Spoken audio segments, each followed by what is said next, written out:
ഈശോ മിശിഹായിക്ക് സ്തുതിയായിരിക്കട്ടെ. മറ്റൊരാളുടെ വസ്ത്രങ്ങൾ മോഷ്ടിക്കുന്നയാളെ കള്ളൻ എന്നാണ് നമ്മൾ വിളിക്കുന്നത്. ഉടുതുണിയില്ലാത്തവനെ ഉടുപ്പിക്കാൻ കഴിവുണ്ടായിരുന്നിട്ടും അത് ചെയ്യാതിരുന്നവനെയും ഇതേ പേരിലല്ലേ വിളിക്കേണ്ടത്? നിങ്ങളുടെ അലമാരിയിലെ അപ്പം വിശക്കുന്നവരുടേതാണ്, നിങ്ങൾ കുന്നുകൂട്ടുന്ന പണം പാവപ്പെട്ടവരുടേതും. മഹാനായ വിശുദ്ധ ബേസിലിൻ്റെ വാക്കുകളാണ് ഇവ. പാവപ്പെട്ടവരോടുള്ള നമ്മുടെ ഇടപെടലുകൾക്ക് ഒരു പുനർവായന ആവശ്യമാണെന്ന് ഓർമ്മിപ്പിക്കുന്ന ധനവാന്റെയും ലാസറിൻ്റെയും ഉപമയാണ് കൈത്താക്കാലം 5-ാം ആഴ്ചയുടെ ആദ്യ ദിനത്തിൽ നാം വായിക്കുന്നത്. 2 പ്രത്യേകതകൾ ഈ സുവിശേഷ ഭാഗത്തിനുണ്ട്. 1, വിശുദ്ധ ലൂക്കാ സുവിശേഷത്തിൽ മാത്രം കാണപ്പെടുന്ന ഉപമ. 2, കഥാപാത്രത്തിന് പേര് നൽകി പറയുന്ന ഒരേയൊരു ഉപമ. അവൻ്റെ പടിവാതിൽക്കൽ ലാസർ എന്നൊരു ദരിദ്രൻ കിടന്നിരുന്നു. ലാസർ എന്ന പേര് ദൈവം സഹായിച്ചു എന്നർത്ഥമുള്ള എലയാസർ എന്ന നാമത്തിൻ്റെ ചുരുക്കരൂപമാണ്. ദരിദ്രനെ പേരിട്ട് വിളിക്കുന്നത് വഴി എന്തായിരിക്കാം ഈ ഉപമ ലക്ഷ്യം വയ്ക്കുന്നത്? ലോകമൊട്ടാകെയുള്ളതും അധികാരത്തിൽ ഇരിക്കുന്നവർ നിർമ്മാർജ്ജനം ചെയ്യേണ്ടതുമായ മുഖമില്ലാത്ത കുറേ മനുഷ്യരുടെ പ്രശ്നമല്ല ദാരിദ്ര്യം, മറിച്ച് പേരും മുഖവുമുള്ള നമ്മുടെ പടിവാതിൽക്കൽ സഹായം കാത്തു കിടക്കുന്നവരാണ് അവർ. തിന്മ ചെയ്യാതിരുന്നാൽ മാത്രം സ്വർഗം കിട്ടുമോ? ഈ ചോദ്യത്തിന് ഉത്തരം നൽകുകയാണ് ഇന്നത്തെ സുവിശേഷ ഭാഗം. സമ്പത്ത് ദൈവാനുഗ്രഹത്തിൻ്റെ അടയാളമാണെന്നും സമ്പന്നൻ ദൈവപുത്രനും സകല സൗഭാഗ്യങ്ങളുടെയും അവകാശിയാണെന്നും കരുതിയൊരു കാലഘട്ടമായിരുന്നു അത്. പാപം മൂലം ദൈവത്താൽ ശപിക്കപ്പെട്ടവനാണ് ദരിദ്രൻ എന്നും യഹൂദർ ചിന്തിച്ചിരുന്നു. തെറ്റായ ഈ ചിന്താധാര മൂലമാവണം ലാസർ പരിഗണിക്കപ്പെടാതിരുന്നത്. ധനവാൻ ലാസറിനോട് എന്തെങ്കിലും തിന്മ ചെയ്തതായി സുവിശേഷം പറയുന്നില്ല. ലാസറിനെ തൻ്റെ പടിവാതിൽക്കൽ നിന്ന് അവൻ ആട്ടിപ്പായിച്ചില്ല. എന്നാൽ ഈ സമ്പന്നൻ നരകത്തിലെത്തിയതിൻ്റെ കാരണം കഴിവുള്ള നന്മ ചെയ്തില്ല എന്നതായിരുന്നു. ഒന്ന് ആലോചിച്ചാൽ ചെയ്തു തീർക്കാതെ പോയ നന്മകൾ തന്നെയല്ലേ നാം പ്രവർത്തിച്ച ഏറ്റവും വലിയ തിന്മ. നന്മ ചെയ്യാത്ത ദിവസം നിന്റെ ആയുസ്സിൻ്റെ കണക്ക് പുസ്തകത്തിൽ എഴുതപ്പെടില്ല എന്ന് വിശുദ്ധ ചാവറ പിതാവ് പറയുന്നുണ്ട്. അവസാന വിധി ദിവസം വരും. അന്ന് മഹിമയുടെ സിംഹാസനത്തിൽ കർത്താവ് ഉപവിഷ്ടനാകുമ്പോൾ ഇടതുവശത്തേക്ക് മാറി നിൽക്കാൻ വിധിക്കപ്പെട്ട ശപിക്കപ്പെട്ടവർ ഇങ്ങനെ ചോദിക്കും: കർത്താവെ, ഞങ്ങൾ നിന്നെ വിശക്കുന്നവനോ ദാഹിക്കുന്നവനോ പരദേശിയോ നഗ്നനോ രോഗിയോ ആയി കണ്ടതും നിനക്ക് ശുശ്രൂഷ ചെയ്യാതിരുന്നതും എപ്പോൾ?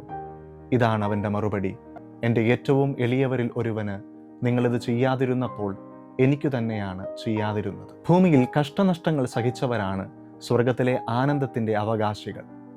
പങ്കുവയ്ക്കാതെ സുഖസൗകര്യങ്ങൾ ആസ്വദിച്ചവർക്ക് ധനവാന്റെ വിധിയും. മരണശേഷം അഗ്നിജ്വാലയിൽ കിടന്ന് കഷ്ടപ്പെട്ട ധനവാനെ അബ്രാഹാം ഓർമ്മിപ്പിക്കുന്ന ഒരു കാര്യമുണ്ട്: മകനെ, നിനക്ക് ജീവിതകാലത്ത് എല്ലാ സുഖസൗകര്യങ്ങളും ലഭിച്ചിരുന്നു, ലാസറിനോ കഷ്ടതകളും. ഇപ്പോൾ അവൻ ഇവിടെ ആനന്ദിക്കുകയും നീ വേദന അനുഭവിക്കുകയും ചെയ്യുന്നു. ലാസറിൻ്റെ വിരൽ തുമ്പിൽ നിന്ന് ഇറ്റുവീഴുന്ന ഒരു തുള്ളി വെള്ളത്തിനായി ധനവാൻ യാചിക്കുന്നു. നാം കരുണ കാണിക്കാത്തവരുടെ കാരുണ്യത്തിനായി മരണശേഷം നമുക്ക് കേഴേണ്ടി വന്നാൽ എന്തൊരു ദുരവസ്ഥയായിരിക്കും അത്. നരകത്തിൽ ഒരാൾക്ക് ലഭിക്കാവുന്ന ഏറ്റവും വലിയ ശിക്ഷ എന്താണെന്ന് ചിന്തിച്ചിട്ടുണ്ടോ? നരകത്തിൽ നിന്ന് കണ്ണുകൾ ഉയർത്തിയാൽ സ്വർഗം കാണാം എന്നതാവാം അത്.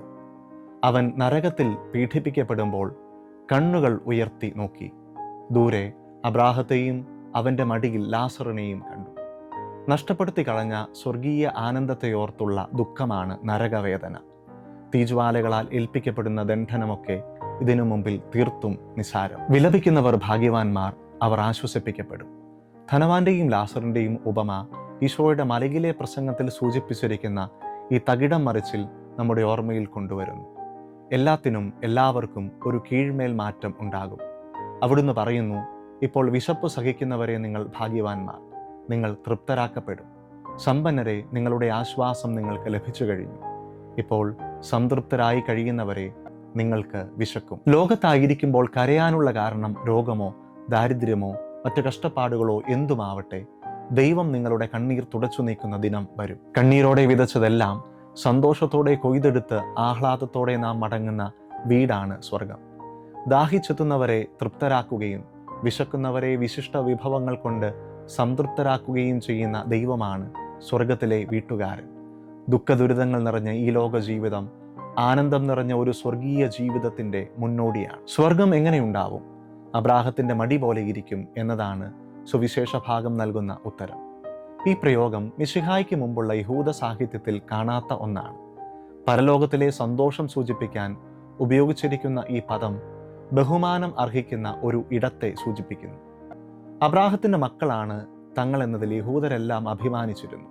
തൻ്റെ ഏകമകൻ ഇസഹാക്കിനെ ബലി കഴിക്കാൻ മടി കാണിക്കാതെ ഇരുന്നതുകൊണ്ടാണ് അവൻ വിശ്വാസികളുടെ എല്ലാം പിതാവായി തീർന്നത് എന്നതിന് വിശുദ്ധ ഗ്രന്ഥം സാക്ഷി.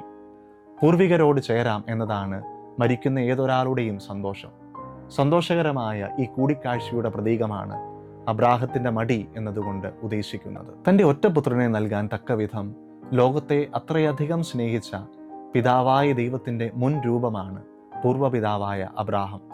രക്തസാക്ഷിയായി മരിക്കുന്നതിന് മുമ്പ് അന്ത്യോക്യായിലെ വിശുദ്ധ ഇഗ്നേഷ്യസ് ഉള്ളിൽ നിന്നും കേട്ട ഒരു സ്വരം ഇപ്രകാരമാണ്: പിതാവിൻ്റെ അടുക്കൽ വരൂ. മരണശേഷം നമ്മുടെ സ്ഥാനം പിതാവായ ദൈവത്തിൻ്റെ മടിയിലായിരുന്നെങ്കിൽ അതെത്ര വലിയ സൗഭാഗ്യമാണ്. സ്നേഹം, സുരക്ഷിതത്വം, സന്തോഷം എല്ലാം ഒത്തുചേരുന്ന ഒരിടം. അപ്പൻ്റെയും അമ്മയുടെയും മടിയിലിരുന്ന് സ്നേഹം ആവോളം നുകർന്നവർക്കൊക്കെ ഈ സന്തോഷം ഊഹിച്ചെടുക്കാവുന്നതേ ഉള്ളൂ. ഇതുപോലെ ഒരിക്കലും അവസാനിക്കാതിരുന്നെങ്കിൽ എന്ന് നാം കരുതിയ ചില സന്തോഷ നിമിഷങ്ങൾ ഉണ്ടാവാം. എത്ര നീണ്ടു നിന്നാലും മതിയാവാത്ത, മടുപ്പ് തോന്നാത്ത അത്തരം അനുഭവങ്ങളുടെ സമ്മേളനവേദിയാവും സ്വർഗം. സഭാപിതാവായ വിശുദ്ധ ജോൺ ക്രിസോസ്തോമിൻ്റെ വാക്കുകൾ സൂചിപ്പിച്ചുകൊണ്ട് അവസാനിപ്പിക്കട്ടെ. നിന്റെ കരങ്ങൾ ഉയർത്തി നീട്ടുവിൻ, സ്വർഗത്തിലേക്കല്ല, മറിച്ച് പാവങ്ങളുടെ നേർക്ക്. എന്തെന്നാൽ പാവങ്ങളിലേക്ക് നീ കൈനീട്ടുമ്പോൾ നീ സ്വർഗത്തിൻ്റെ ഉച്ചിയിൽ എത്തുന്നു. എന്നാൽ പാവങ്ങളുമായി പങ്കുവയ്ക്കാത്ത കരങ്ങൾ ഉയർത്തി പ്രാർത്ഥിച്ചാൽ അതൊന്നിനും ഉപകരിക്കുകയില്ല. ആമേൻ.